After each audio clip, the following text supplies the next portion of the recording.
Alhamdulillah, wassalatu wassalamu ala rasulillah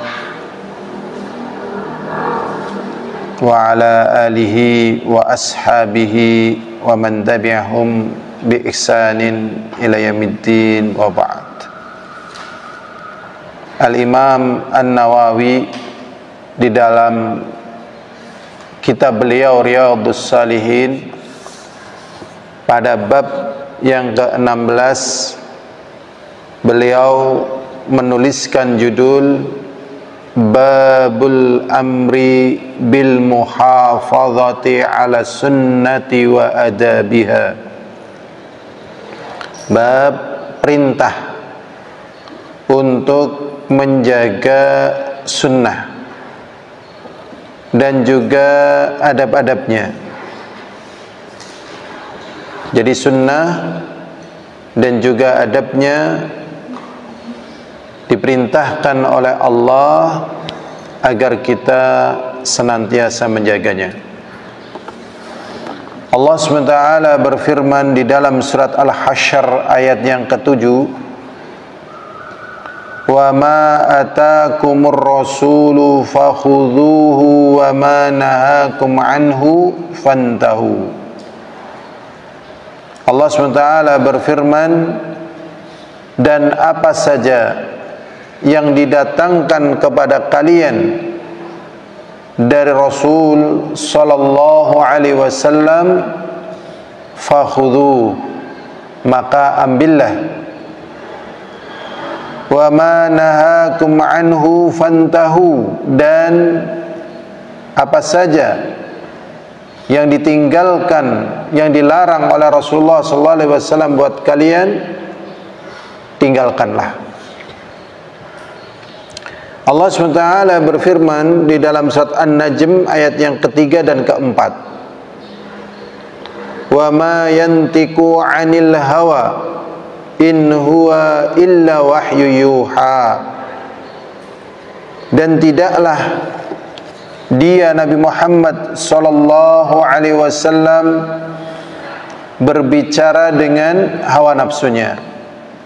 Jadi apa yang diperintahkan, yang disampaikan oleh Nabi kita Muhammad sallallahu alaihi wasallam itu bukan dengan selera beliau, bukan dengan hawa nafsu beliau. In huwa illa wahyu yuha, tetapi semuanya dari wahyu yang Allah wahyukan kepada mereka. Sehingga perintah sholat, perintah puasa, perintah kita mempelajari agamanya, mengamalkan agamanya, menjaga waktu, berbakti kepada kedua orang tua, dan kita berusaha ikhlas dan bersyukur di setiap waktu, itu adalah merupakan wahyu yang Allah wahyukan kepada Nabi kita, kemudian Nabi kita menyampaikan kepada umatnya, kepada para sahabat. Wa qala ta'ala, dan juga Allah Subhanahu wa ta'ala mengatakan, laqad kana lakum fi rasulillahi uswatun hasanah, dan sungguh-sungguh bagi kalian pada diri Rasulullah sallallahu alaihi wasallam ada suri tauladan yang baik. Liman kana yarjullah wal yawmal akhir, bagi mereka yang berharap pertemuan dengan Allah dan juga hari akhir. Jadi bagi mereka yang mengharapkan pertemuan dengan Allah dan hari akhir, Rasulullah menjadi suri tauladan yang baik bagi mereka. Berarti tatkala kita dimudahkan mengamalkan apa yang diperintahkan, dituntunkan oleh Rasulullah SAW dari perkara agama ini, sebabnya adalah karena keimanan kepada Allah dan hari akhir. Surat Al-Ahzab ayat 21. Dan juga di sini menunjukkan perintah agar kita meneladani Rasulullah sallallahu alaihi wasallam. Dan juga firman Allah SWT di dalam surat An-Nisa ayat 65. Allah SWT berfirman, "Fala wa rabbika la yu'minun." Maka demi Tuhanmu, la yu'minun, tidak dikatakan beriman. Mereka itu tidak dikatakan beriman. Hatta yuhakkimuka fima syajara bainahum, sampai mereka mau menjadikan engkau wahai Nabi Muhammad sallallahu alaihi wasallam sebagai hakim, sebagai pemutus perkara. Fima syajara bainahum, pada perkara yang mereka perselisihkan. Jadi mau mengikuti apa yang menjadi sunnahnya dan menjadi adabnya. Kemudian bagaimana setelah diputuskan oleh Rasulullah perkaranya tadi? Thumma la yajidu fi anfusihim haraja. Kemudian tidak muncul di dalam hati mereka rasa berat. Mimma qadaita, dari perkara yang engkau putuskan. Wa yusallimu taslima, dan mereka betul-betul menyerah diri kepada keputusan tersebut, menyerahkan diri kepada ketentuan Allah Subhanahu wa taala. Wa qala ta'ala, dan juga firman Allah Ta'ala di dalam surat An-Nisa ayat 59. Yang ini merupakan dalil agar kita menjaga sunnah-sunnah Rasulullah SAW dan juga adabnya. Allah SWT mengatakan, fa in tanaza'tum fi syai'in farudduhu ilallahi wa rasul. Dan apabila kalian bertikai dalam satu perkara, maka kembalikanlah kepada Allah dan Rasulnya. Jadi kembalinya kepada petunjuk Allah, kepada dalil. Dan ini harus siap, karena ini yang menjadi kebaikan. Wa qala ulama, berkata ulama, ma'nahu ilal kitab was sunnah, artinya ya, dikembalikan kepada Allah dan Rasul, yaitu dikembalikan bagaimana penjelasan dari Al-Quran dan bagaimana penjelasan dari sunnah Rasulullah SAW. Wa qala ta'ala, dan juga firman Allah Subhanahu wa ta'ala, may yuti'ir rasula faqad ata'a Allah.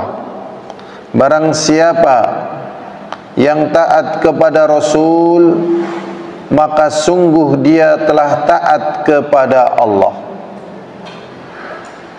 Surat An-Nisa ayat 80. Sehingga di dalam ayat ini, tatkala manusia ingin dikatakan taat kepada Allah, syaratnya harus taat kepada Rasul. Sehingga tatkala seseorang sudah taat kepada Rasul, artinya dia telah menjalankan petunjuk-petunjuk Rasul untuk taat kepada Allah dan juga menjalankan petunjuk-petunjuknya. Maka barang siapa yang taat kepada Rasul, maka sungguh dia telah taat kepada Allah. Wa qala ta'ala, dan juga firman Allah Subhanahu wa ta'ala, Allah SWT mengatakan, wa innaka latahdi ila siratim mustaqim. Allah Subhanahu wa ta'ala mengatakan di dalam surat Asy-Syura ayat 52, sesungguhnya engkau wahai Nabi sungguh menunjukkan jalan yang lurus. Jadi kalau kita ingin jalan yang selamat, yang baik, yang lurus, jalannya ya belajar seperti ini. Dan kita mohon kepada Allah apa yang kita ketahui kita amalkan.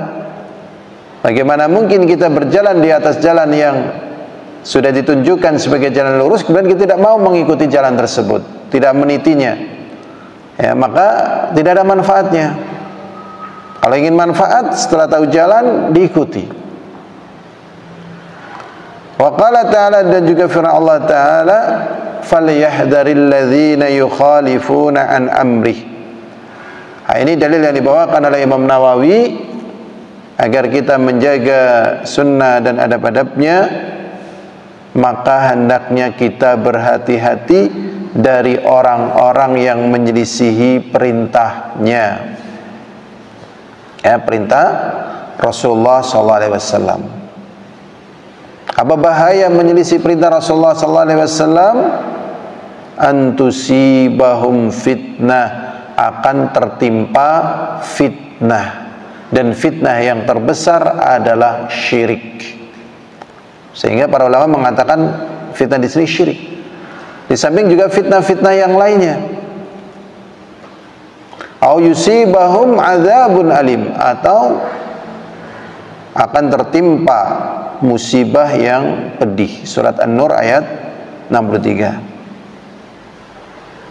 Kemudian juga di akhir dalil Al-Quran yang dibawakan oleh Imam Nawawi di dalam kitabnya Riyadhus Shalihin ini, bab yang ke-16, beliau membawakan surat Al-Ahzab ayat 34 dari firman Allah SWT, "Wadhkurna," dan ingatlah kalian wahai istri Nabi, "ma yutla fi buyutikunna," apa yang telah ditilawahkan, telah dibacakan di rumah-rumah kalian, min ayatillah, dari Al-Quran, wal hikmah, dan juga apa yang ditilawahkan di rumah-rumah kalian dari hikmah. Hikmah di sini adalah al-hadits. Jadi Al-Quran dan juga petunjuk Rasulullah Sallallahu Alaihi Wasallam. Sehingga ini sebagai dalil, sebagai petunjuk bahwasanya kita wajib menjaga sunnah dan juga adab-adabnya. Ini saja yang bisa kita pelajari. Semoga Allah SWT menjadikan kita adalah orang yang berjalan di atas petunjuk Rasulullah dalam masalah akidah, tauhid, muamalah, ibadah, dan yang lainnya. Kita mohon kepada Allah, karena inilah sesungguhnya kekayaan kita yang sesungguhnya, dan inilah sesungguhnya perkara yang paling baiknya yang kita kumpulkan yang ada di dunia ini. Wallahu a'lam bissawab, walhamdulillahi rabbil alamin. Assalamualaikum warahmatullahi wabarakatuh.